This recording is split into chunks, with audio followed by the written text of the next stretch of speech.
ইংরেজি দ্বিতীয় পত্রে তোমার প্রিপারেশন যতই ভালো হোক না কেন, তুমি যদি সঠিকভাবে রিভিশন নাই দিতে পারো তাহলে তোমার এই প্লাস মিস যাবে। ঠিক এই ভুলটার কারণে প্রতি বছর হাজার হাজার শিক্ষার্থী ইংরেজি দ্বিতীয় পত্রে প্লাস মিস করে। এই রুটিনটা যদি ভালো মতো ফলো করতে পারো, ইনশাল্লাহ তুমি 90 প্লাস পাবা। এসএসসি 26 তোমরা কিভাবে একদিন বন্ধে ইংরেজি দ্বিতীয় ভালোভাবে প্রিপারেশন নিতে পারো সেই রুটিনটাই আজকে নিয়ে এসেছি। এই রুটিনটা যদি তুমি ভালো মতো ফলো করতে পারো, ইনশাল্লাহ তুমি ইংরেজি দ্বিতীয় পত্রে অনেক ভালো করবা। তো আমরা যদি ডিরেক্ট ল্যাপটপ স্ক্রিনে চলে যাই, দেখো ইংরেজি দ্বিতীয় পত্রের আগে তোমার বন্ধ শুধুমাত্র একদিন। তো এই একদিনের রুটিনটাই আমি রেডি করেছি। তো শুরুতে যদি বলি, তোমরা যদি সন্ধ্যা 7টা থেকে পড়া শুরু করো, সন্ধ্যা 7টা থেকে 8টা এই টাইমটাতে তুমি গ্যাপ ফিলিংটা পড়ে নিতে পারো। কারণ গ্যাপ ফিলিং উইথ ক্লুজ এই জিনিসটা খুবই সোজা, এটা পড়তে তোমার আশা করি বেশি সময় লাগবে না, 1 ঘন্টা সময় যথেষ্ট। এবার আসি সাবস্টিটিউশন টেবিল। 8টা থেকে 9টা তুমি 1 ঘন্টা সাবস্টিটিউশন টেবিল পড়তে পারো। এবার আসি 9টা থেকে 10টা, তোমরা এই টাইমটাতে সাফিক্স প্রিফিক্সটা রিভিশন দিয়ে যেতে পারো। অনেকে সাফিক্স প্রিফিক্সের দুর্বলতা আছে, তো তোমরা এই টাইমে ভালো করে সাফিক্স প্রিফিক্সটা রিভিশন দিও। এরপরে তুমি চাইলে ভাত খাওয়ার জন্য একটা ব্রেক নিতে পারো। এবার আসি 10:30 থেকে 11:30টায় তুমি ট্যাগ কোয়েশ্চেন এবং পাঞ্চুয়েশন এই দুটো জিনিস ভালো মতো দেখে নিতে পারো। কারণ পাঞ্চুয়েশনে তোমার বেশি টাইম লাগবে না, তোমার হাইস্ট 10-15 মিনিট টাইম লাগবে পাঞ্চুয়েশন দেখতে। তো তোমরা এই টাইমটাতে ট্যাগ কোয়েশ্চেনও পড়ে ফেলতে পারো, খুবই সোজা জিনিস। এরপরে আসি 11:30টা থেকে 12টা তোমরা কানেক্টরস পড়তে পারো। কানেক্টরসেও তোমাদের বেশি সময় লাগার কথা না, কারণ এটা খুবই সোজা জিনিস, তোমাদের আধা ঘন্টা পড়লেও হবে। যাদের প্রবলেম আছে তোমরা 1 ঘন্টা নিতে পারো, সমস্যা নাই। তোমরা এটাকে 12:30টা পর্যন্ত বাড়াতে পারো। এরপরে তুমি ঘুমায় যাবা। তো 27 তারিখ সকালবেলা তোমরা যদি 8টা থেকে পড়া শুরু করো, আমি তোমাদেরকে বলবো রাইট ফর্ম অফ ভার্বের জন্য তোমরা 4 ঘন্টা সময় নাও, কারণ এটা খুবই কঠিন একটা জিনিস, খুবই জটিল জিনিস। তোমরা চাইলে এখানে ক্লাসও করতে পারো। আর আমি যেভাবে আগের ভিডিওতে বলছি রুলস পরে ডিরেক্ট প্র্যাকটিসে যাওয়ার জন্য, তোমরা এই কাজটা করলে খুবই খুবই ভালো হয়। 8টা থেকে 12টা আমি টোটাল 4 ঘন্টা টাইম দিছি এই রাইট ফর্ম অফ ভার্বের পিছনে। সেম আমি ট্রান্সফরমেশন অফ সেন্টেন্স এই জিনিসটার জন্য 4 ঘন্টা টাইম দিচ্ছি। 12টা থেকে 2টা পড়বা, দেন 2টা থেকে তোমরা একটা গ্যাপ নিবা 1 ঘন্টা।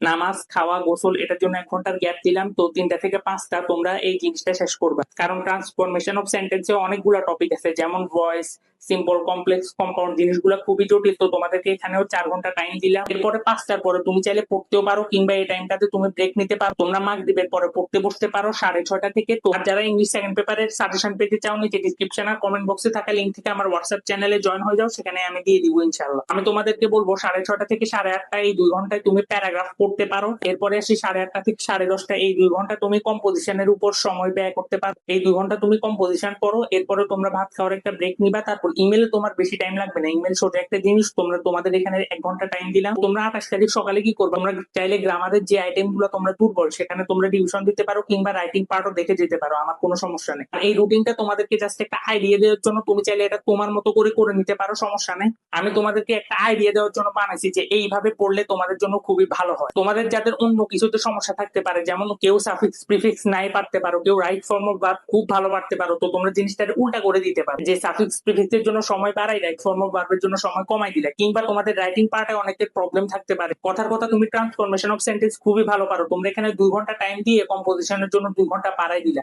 এই ক্ষেত্রে তোমার রিভিশনটা অনেক জোস হবে। তো এই রুটিনটা যদি ভালো মতো ফলো করতে পারো, তুমি ইনশাল্লাহ ইংলিশ দ্বিতীয় পত্রে খুবই খুবই ভালো করবা, তুমি 90-95 ইজিলি পাবা। কারণ ইংলিশ দ্বিতীয় পত্রে নাম্বার তোলা খুবই ইজি। গ্রামারে যদি তুমি কাট কাট নাম্বার পাও, তুমি ইনশাল্লাহ খুবই সহজে এখানে এ প্লাস তুলে নিতে পারবা। তো তোমাদের যাদের টার্গেট 1200 প্লাস, তোমরা খুব ইজিলি 180-90 এখান থেকে তুলে নিতে পারবে। তোমরা লাস্ট মোমেন্টে যে যে ধরনের প্রবলেম ফেস করতেছো, যে কোনো ধরনের প্রবলেম হতে পারে, আমাকে কমেন্ট বক্সে জানাইও, আমি ইনশাল্লাহ সবার কমেন্টেরই রিপ্লাই করবো।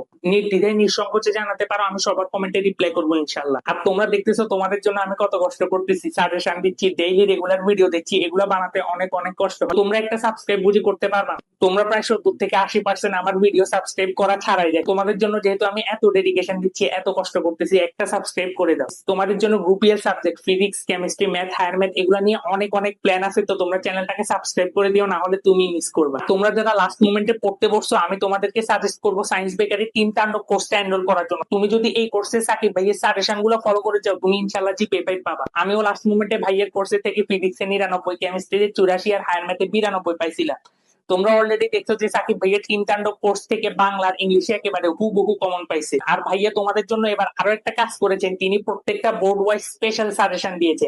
স্পেশালি কুমিল্লা বোর্ডের ছাত্রছাত্রীদের জন্য একেবারে স্পেশাল একটা সাজেশন দিয়েছে। যেহেতু প্রত্যেক বছর কুমিল্লা বোর্ডের জন্য কঠিন কঠিন প্রশ্ন দিত, ভাইয়া তোমাদের জন্য একটা ডেডিকেটেড আলাদা সাজেশন বানিয়েছে। তো নিচে ডিসক্রিপশন আর কমেন্ট বক্সে আমি সায়েন্স বেকারির ফেসবুক পেজে লিংক দিয়ে দিব, সেখানে গিয়ে যদি তুমি আমার নাম বলো, তুমি পাই যাবে একটা স্পেশাল ডিসকাউন্ট। তো সেখানে গিয়ে আমার নাম বলে ইনশাআল্লাহ স্পেশাল একটা ডিসকাউন্ট পাই যাবে। দেখা হবে নতুন কোনো ভিডিওতে।